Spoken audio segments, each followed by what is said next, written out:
Well, I've been in Tokyo almost a month now, updating the 12th edition of my Frommer's Tokyo Guide.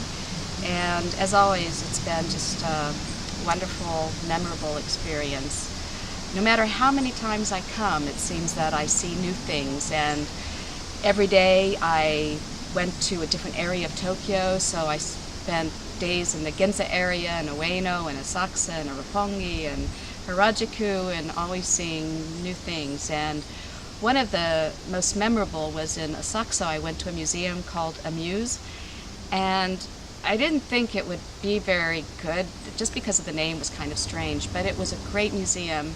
They had on display old clothes that people used to wear during the times of the Shogun several hundred years ago, where every piece of cloth was so valuable that they patched all of their clothes and passed it down from generation to generation. So people would be wearing the clothes of their grandfather or their great-grandfather and then just patching it as it went. And the museum displayed them like pieces of art, which they were. Today I went to Taro Okamoto Museum outside of Tokyo, and I'd never been there, and it was really nice.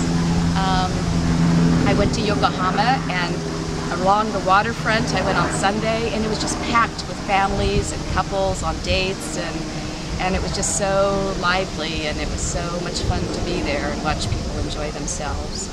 I think that one of the most memorable experiences, I went to Hiei Shrine in the middle of Tokyo in Akasaka, and it was evening, and they were having a festival, and there were people there dressed in the yukata, which is a cotton gown that they wear in the evening to bed, and they were folk dancing, doing folk dance together. And instead of the wild dancing that you might see in some other countries, it was very restrained and graceful, and everybody was doing the same movements, and it was very emotional for me to see it, because people are able to dance again, and that was very wonderful to see. On the other hand, when I went to Nikko, it was packed with school children on outings and Japanese, but during the 2 days I was there, I saw maybe 5 Western families or couples, and I think that's the most noticeable thing, is still a lack of foreigners. And even though it's improved over the last month that I've been here, everywhere that I go, people are so happy to see me, and they say that they're hurting because tourists aren't here. And one, in Nikko, they were down like 50–60% of where they were a year ago.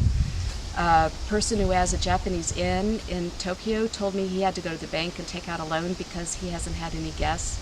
A bar in Roppongi said he was hemorrhaging and he was going to have to close because they just didn't have any people visiting. And so I think that the collective message of the Japanese would be to please come to Japan. And you know, Japan is a really long country. People might think it's just a cluster of islands, but it really stretches out long, and from the main 4 islands, they stretch from about Boston to Atlanta. In Okinawa, which is kind of like their Hawaii, is 1,000 miles from Tokyo. So there are just so many places that you can come and visit, and the people are just overjoyed to see you. I'm going to be going to Kyushu in a few months, and I really can't wait to go.